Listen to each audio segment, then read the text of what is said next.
Welcome to a special edition of the New Breed Wire to Wire Sports Podcast and Sports Empire Network. We have NFL prospect Selah Smith with us, and obviously you got Kent State's own, Cleveland's own College Control. You got Scholastic Shally in the bottom right corner. But Selah Smith, welcome to the show. Thank you for joining us. I know we had a couple issues linking up. You're down there in Florida working out, getting ready for NFL draft and any other things that you're getting ready for the draft. So welcome to the show. How you feeling? Having me, yeah. We were supposed to get this done a while ago, but I'm glad we finally got the time. Yeah. Thank you so much for hopping on. We got a ton to go over with you. I'm going to get it started because I've wanted to know this myself. Being in PA, high school football is a ton of fun, right? Like, it's great. It's fun. But being in Texas, we all hear about how intense Texas high school football is. From your words to our listeners, like, how was Friday Night Lights? Man, Friday Night Lights was crazy. It's like the atmosphere is so big. You have everybody, like the whole week leading up to the game, everybody's talking about it. Like, the atmosphere is just totally different. You have the whole city rooting for you. Would you say it's probably like a little bit more intense than some college games that you played in? It is, for sure. That's awesome. I love it. It's intense. What class is Marshall? 5A. Nice. You guys are pretty big. Nice. Yeah. We had to go against You picked a Longview almost every year too, so it's kind of crazy. You picked a good week to leave Texas to go on vacation. Well, actually, I'm back in Texas now. Actually, Are you? yeah, I'm in the Austin area right now. Nice. How's the rehab been since your injury? Oh man, my rehab is I'm pretty much back to 100%. Well, not back to 90. You know, it was long and it was hard, but you have to put your head down and get it. No, yeah, for sure. But speaking of that, though, real quick. So I know you were injured, pretty much missed. Was it your entire final season? Sure. So what happened with, like, was there any potential for you to get a medical red shirt, or was there, like, what kind of went into the end of your season? I was gonna come back, but I went to go talk to the doctors, and the doctor is like, good idea, because I tried to come back during fall camp, really, and actually ran a route, went past the DB, and he yanked my shoulder backwards. Messed it up again, and he was telling me like my rehab wasn't done, like I shouldn't have been out there, but it's just one of those things. It happened for a reason, so they just decided to, the draft. I talked to some teams, to some people, so I just decided it was better for me to go ahead and get back 100%, and get back out there and do it. Listen, you got to take care of your body. You got to make sure you're 100% because at the obviously you have a prospect profile and you have an explosiveness to you to be able to be considered to play at the next level, whether that be the NFL, the USFL, the CFL, wherever. But the point being is you got to make sure you're 100% because you don't want to run into that situation and not be ready, not be at the 100% that we've seen you at throughout junior year and your sophomore year. All right. Bill? No, I mean, it's a good point. I mean, anybody, you listen to any professional athlete and, you look at how much money and time they put back into their bodies, during the course of a week, during the course of an off season, it's the most important investment you make as a high end athlete. So, there's always, you have to be as close to 100% as you can be when you're on that field because you're competing against people that, And so I'll tell you this: the higher you go in any kind of athletics, the margins between being good and great get smaller and smaller. So you got to take care of yourself, man. I mean, you got to take care of your health, you got to take care of your body, and you got to be able to be, it's always the cliche, but your best ability is your availability. So got to do what you got to do to be ready to suit up and go out and play on Saturdays and Sundays. Yes, sir. You're going to start going through the combine, and you're going to start going through the whole process. What's one area that you've concentrated on since you graduated, trying to improve on the most? My biggest thing. I'm not very flexible, but flexibility plays a lot into speed. So now is staying flexible, making sure no soft tissue injuries, anything like that. Just trying to stay ready for whenever that time comes, or if anything. So that's my biggest thing that I'm focused on right now. So love that. Yeah, Bill. Oh, I was going to say, I mean, you talk a lot about flexibility now, but just seeing like videos of you on the field, you're definitely physical. You might not be flexible, definitely physical receiver. With you being, I'm not calling you small, with you being a smaller receiver, where does that physicality come from? I see you getting after in the run game, and I mean, you take that personal. Like, what would you say to teams that see that on film? I've been called small my whole life, so proving everybody wrong. I like to hit. I mean, especially with my dad. He used to get on me. He's like, you're a smaller receiver, so that's the big thing I worked on. I got in the weight room with him, and if I'm gonna hit something, I'm not scared of that at all. So I think that's a big part of my game too. I blocks, and then as a receiver, blocking for somebody, so your block could be the 75-yard touchdown run. So you just got to go out there and be. Listen, your blocking ability is incredible. That leads perfectly into my next question. I've saw in previous interviews that you've done, because I've followed you. I've researched a lot of things about you. In previous interviews you've done, you said you really love Larry Fitzgerald's game. And like that makes sense for that type of mentality. You said you want your game to be a lot like Deshaun Jackson's in a different interview due to his explosion. And in a different interview, they asked you for your NFL comparable, and you said Julian Edelman. So that's three different types of receivers, and I love like where your mind goes with those. So what do you take from each of their games? What makes you like Edelman? What makes you want to be like Jackson? And why do you look up to a receiver like Fitzgerald? For starters, Edelman, Julian, he's not the biggest, but he's not the fastest, but he can throw blocks. You'll see him run the amazing routes just to get somebody else open, like just selfless. Jackson, everybody knows how quick and explosive he is, and I think that's why I try to model my game.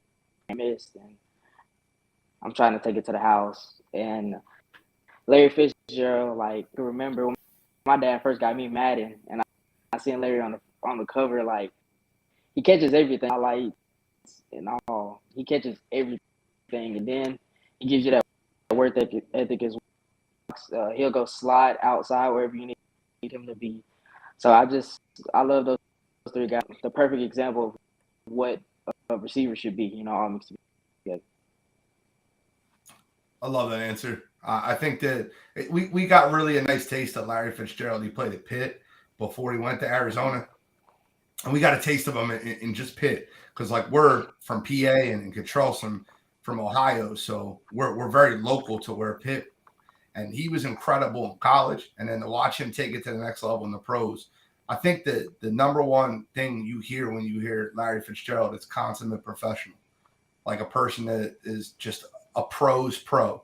So the fact that you emulate your game and you look up to someone like that says a lot about your character and what you're trying to be in the next level. So. Yeah, I mean, you want to be a pro's pro. I mean, the other thing you're going to hear a lot about Larry Fitzgerald as well is he's a great teammate. So for me, watching some of the film that I watched of you, and it's funny that you brought up your blocking. And I think this guy fits in the same mold in regards to being a great teammate, a great locker room guy. I watched you block a couple times and do a couple other things. You are very selfless, which is a great thing to have. As a trait as a wide receiver. You remind me of Hines Ward, man. Same kind of little attitude, like loves to block. Like it was known for that. Like it's one of the biggest reasons he got into the Hall of Fame. But you can still do all the other things a wide receiver can as well, and I think that's great. I mean, you line up across from anybody. You see me play with a little bit of a chip on your shoulder, which is awesome to see, especially from somebody you're probably going to project to come out of a slot, something like that, at the next level. But to like you said, watch you not be afraid to mix it up physically and go across the middle, hit a linebacker, block a DN, chip somebody, something like that. I mean, again, I think that's a lot of stuff that a lot of people aren't willing to do or aren't comfortable doing. I think that's going to help you a lot at the next level. So, appreciate it. So, where are you planning to? Like, are you planning on having a pro day or a combine? Like, are you going somewhere to like one last effort to get your numbers out there, or what do you have planned moving forward? I was in contact with some people on Twitter, and they sent me this thing about having a pro day at Houston Baptist. So I might, go out there, do a little pro day or something. I'm just in the works right now, so I can't really give you for sure answer because I'm still trying to figure that out myself. Gotcha. No, yeah, no worries there. I mean, I just kind of building off of that. What are obviously, the numbers will speak for themselves once you put it out there. But for teams that maybe they won't see your film or they won't see those numbers, what could they expect to get out of a guy like you, like stuff that they can't see on tape or see based on clock measurements and things like that? Yes, sir. I'm a student of the game, like not only by myself, but I have my dad in there with me, and we'll study it. He's doing this, so you see how he getting on the inside to go outside, like small things like that. I feel like I'm in. I always ask questions, so I'm not scared to do that. All it is taking it, like soaking it in, and actually understanding. I just, no question is a dumb question, so just ask, and then my explosiveness, the one-on-one matchups. I can go get the ball, I can jump. So whatever you need me to do, I'll try my best to get it done. Love it. So I wanted to bring up something I think might have been one of the biggest highlights of your junior year. You won Special Teams Player of the Week, ASC Player of the Week. That was a huge game for you. You had 2 returns, right, for touchdowns? You had 2 returns for touchdowns that game? Can you hear me? It's frozen. I think we lost him for a second there. Hopefully he catches back up. Where was that train at? Whose house is that? That's me. Sounds like you live on the tracks. I do. Literally on the tracks. All right, he's back. All right, perfect. Welcome back. There he is. So what I was asking was, you were named A. Can you hear us? Can you hear us? Can you hear anything?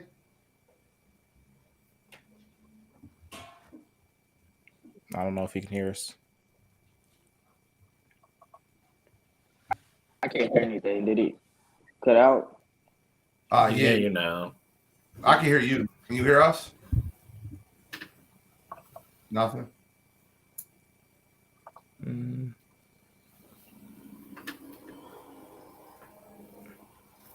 All right, can you hear us now? Hello? Yeah, we can hear you. We can hear you perfectly fine.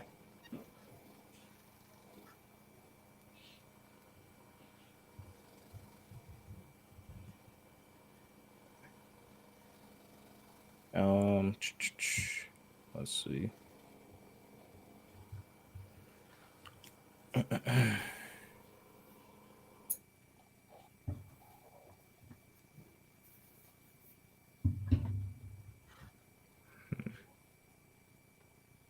All right, let's see. Hopefully he can come back and he'll be ready to go for us. It's that Texas internet, All right. Man. Can you hear us? My guy, can you hear us? Can't hear us. No, can't hear us. I can hear you guys now. I don't know what happened. Okay, perfect. There we go. What I was asking was, Yeah. you were ASC Player of the Week, the American Southwest Conference.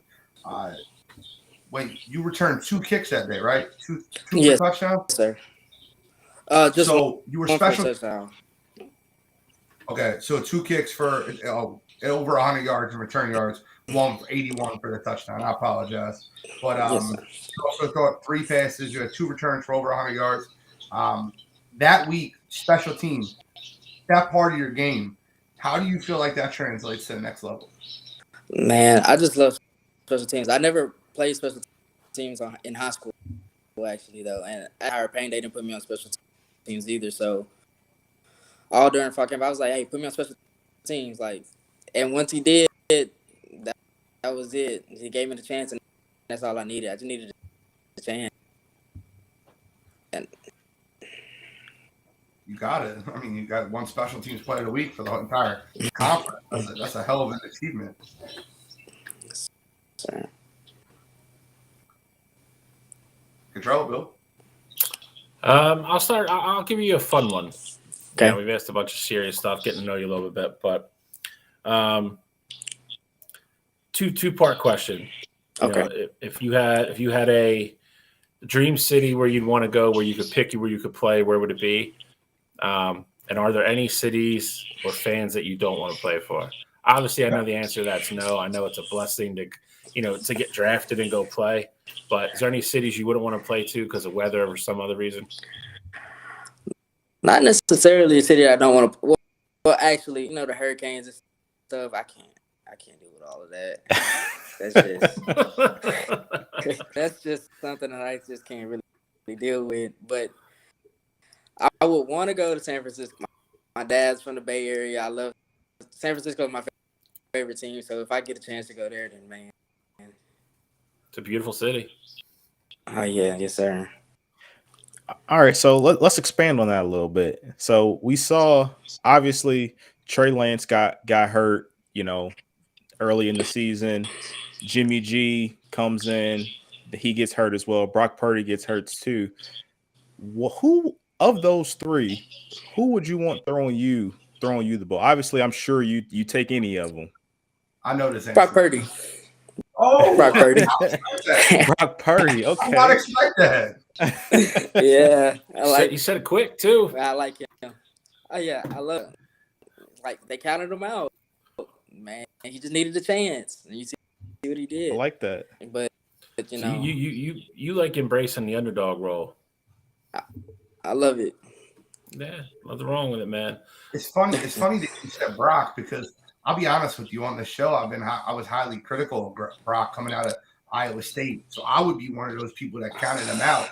And I have full-blown apology on the show after beating Dallas and Seattle, winning 2 playoff games as Mr. Irrelevant. He proved to be anything but irrelevant. My man was Mr. Relevant down the stretch. Yes. It's a shame he got hurt. I think I blame that, and you'll hear that on Wire to Wire tonight after this. I blame a lot of that on Kyle Shanahan and the offensive system, because you can't have a backup tight end blocking Hassan Reddick. That's their fault. Like, that situation is absurd. But Gene's underselling a little bit too. Gene's hate of Brock Purdy single-handedly fueled him to win like 3 of those games. Brock Purdy watched a show and said, "Screw this guy. Watch this." Bro, he was texting me. Man, I bet. Yeah. To expand on that one a little bit, I thought Cottrell was going to steal my question. I was about to get heated on our interview, but if you could pick one quarterback of all time, doesn't matter, live, living, whichever, to throw you the ball for your whole career, who would it be and why?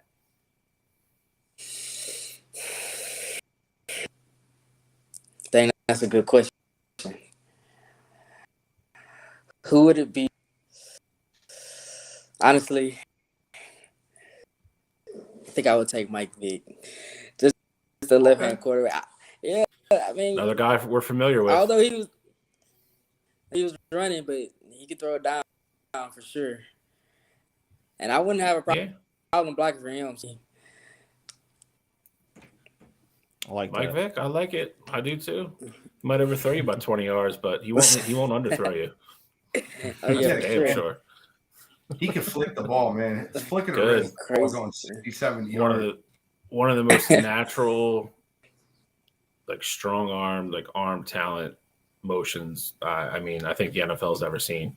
Like effortless to throw the ball 60 yards, where a lot of guys in the NFL can't even throw it that far.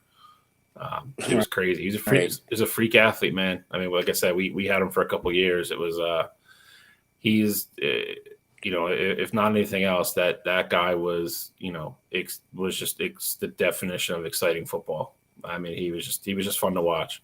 Drive you crazy sometimes, but he was fun to watch. Heck yeah. So, real quick, last one for me. I know you talked about watching film and stuff with your dad. Obviously, you said you've played Texas football, you played in college, and you're looking to move on to the next level. What motivates you to achieve those goals? Like, is it family? Is it this has always been like a passion and a dream of yours? What motivates you to make it to the next level?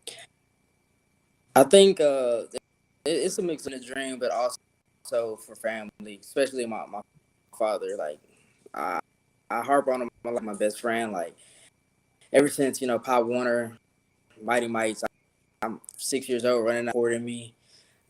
Like, it's me and him, and he played football as well. He played running too once he came from California, and he ended up getting hurt. Messed up, blew his knee. Got the the college experience, the NFL. I was picking up where he left off. Nice. So Bill, you have one?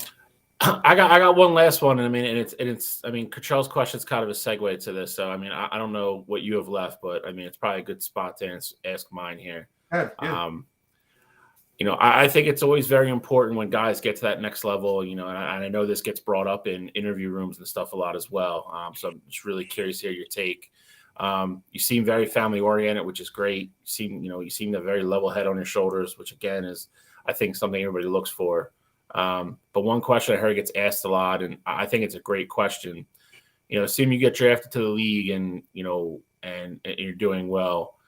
What is one kind of like foundation or charity cause or something like that that's super important to you that you'd want to give back to, your hometown or start a foundation in the city that you're playing with to help give back to the community? Yes, sir, for sure. So in college, I worked for it's like a foster agency. We worked with kids that just got out of CPS and they're trying to get life type thing. So I would give back to those types of things and just help out the kids. That working in that environment, I've seen some crazy stuff. Kids that have been through a lot.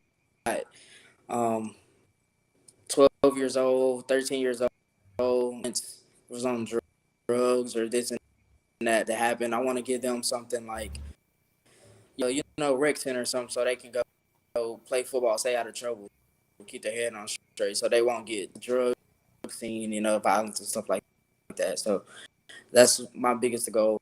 If I do, maybe back to this kids for sure. That's awesome, man. I love that answer. I'll tell you what, one of the reasons that I jumped at the opportunity to want to interview you is because I read your interview on Draft Diamonds. And I love how quickly you answered when they said, who was your biggest influence? Who was your biggest hero? And you said your dad. Myself and my dad had a great relationship. He was my best friend, pushed me when I was playing baseball to do whatever I could do. I only played high school ball. I didn't get a chance to play after high school. I had a pretty bad ankle injury, compound fracture, and it kind of ended my playing days doing that. But I love, your foundation, right? You talked about a tragic thing that happened with your grandfather. And when I read that, I was like, man, this kid's just got it together. I love like where your mental space is at. So you said the relationship with your dad is so strong. Are there anyone else, like any other coaches, any other connections that you had along the way that you felt really emphasized how great you could be? Like kind of did a good job of putting you in the right positions for your strengths. Yeah, absolutely. My uncle, you guys know about Nebraska explosion. Ricky C. Simmons, he's the best friend of my Heisman Trophy winner. My Uncle Mike and my Uncle Ricky, man. And when I went to Nebraska, took me under his wing. He just kept it real with me. He gave me one of his explaining to me how he messed up, and he just harped on me. Hey, you got it done. Like, don't let any negative get in your way.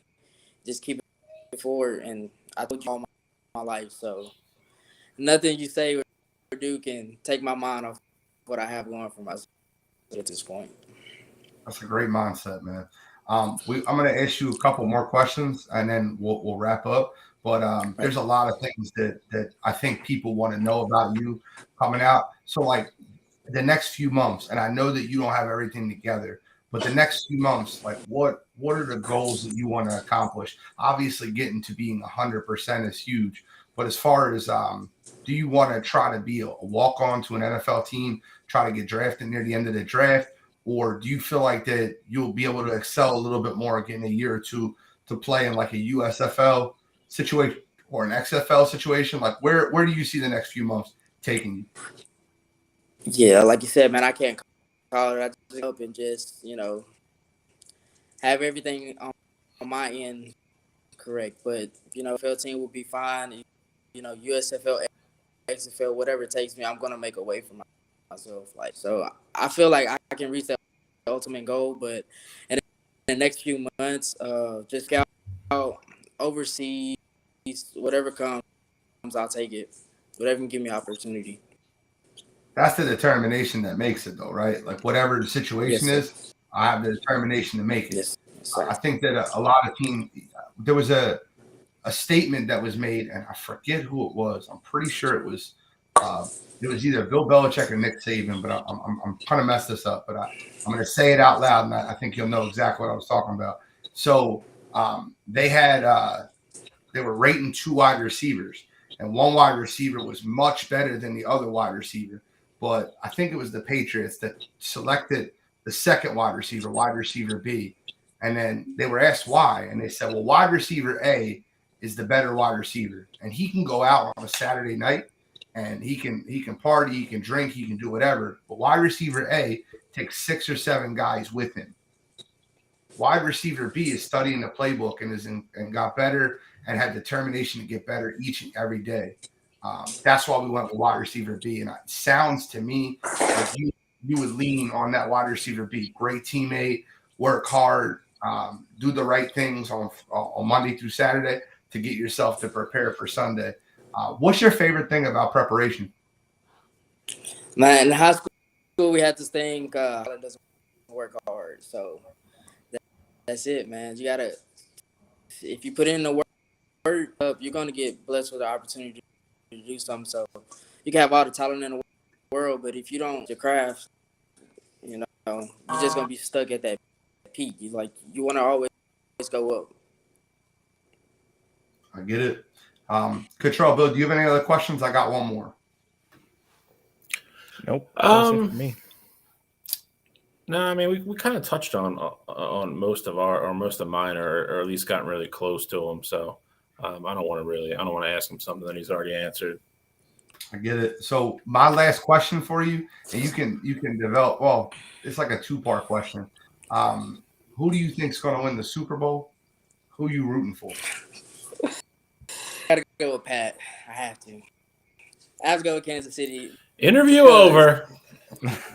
Listen, man. I met him a couple times. He came to one of our games. Jake Parker is his best friend, and what's crazy, I played against him in high school. So my freshman year, district in White House. So you guys don't know. If y'all don't know, Pat Mahomes can play, but he's cold. So Man, yeah, I got to go with Pat. He's close to the house, and it's the Chiefs. So, Travis Kelce, Pat Mahomes, you know they're going to do what they do. Listen, I love Pat Mahomes. Pat Mahomes is the best player. They asked me recently on another podcast who I would compare Pat Mahomes to from the past. And we talked about this a lot. And Bill gives me a lot of flack, and it's okay. But, like, the person I compare Pat to is Michael Jordan. And people think that's wild for me to say that. But, like, I don't think there anyone was like him. So, like, when you look at the comparison, it's like when Mike came in the league, nobody was like him. He was different. And Pat shows a different set of skills that you just don't see every day. Like, playing with a high ankle sprain is absurd. Like, you know how bad it's crazy, it can be, right? And to have that 15-yard run with the penalty at the end of it to put his team in field goal position at the end of the game on a high ankle sprain is just something special. That is. But with that being said, football is a team sport. And the Philadelphia Eagles control the trenches, offensive and defensive lines. So I think that the Eagles will have something to say about it. I'm from Philadelphia, so is Bill. So we're going to be a little homerish here. We were hoping. I got you. What's the last thing you want all the listeners to hear? You're going to be put on our platform, Sports Empire Network's platform. You're going to get shared, downloaded a ton. What's the last thing that you want the listeners to hear? And anything else that you'd like to put out? Hey, just hit up, guys. Make sure y'all tune in to Wire to Wire. Y'all be going live all the time. I want to thank you guys for the opportunity as well, man. I really appreciate y'all reaching out. Dude, of course, man. Love it. And then for the people that want to follow your journey and see, what comes next, like where can they follow you, social media? Like, you go ahead, like plug everything. Man, I'm really just on Facebook and Instagram. Can I just send y'all my Instagram or something? I can't really say. I don't really remember the whole name. I'm not even. We'll make sure. I know you're on Twitter. I follow your Twitter. Yeah. I'm on Twitter too, but I'm not anymore. But I might post a little something every now and then. So. Yeah, you can send me your stuff. We'll put it on the page. But for anybody that's following, I believe your Instagram is the same as your Twitter. I think it's Selah_Smith1. Am I right?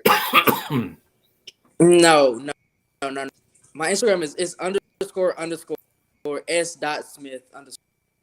It's a lot of underscores. But yeah, all right. Send it over. Send it to us. We'll put it on the page. That works. Man is a fan of the underscore. Sure. That's just good. Heck yeah. Love it. Well, thank you so much for coming on the show. And we can't wait to put this out. It'll be out, obviously, when you see this, it'll be out Sunday afternoon, right during the Senior Bowl.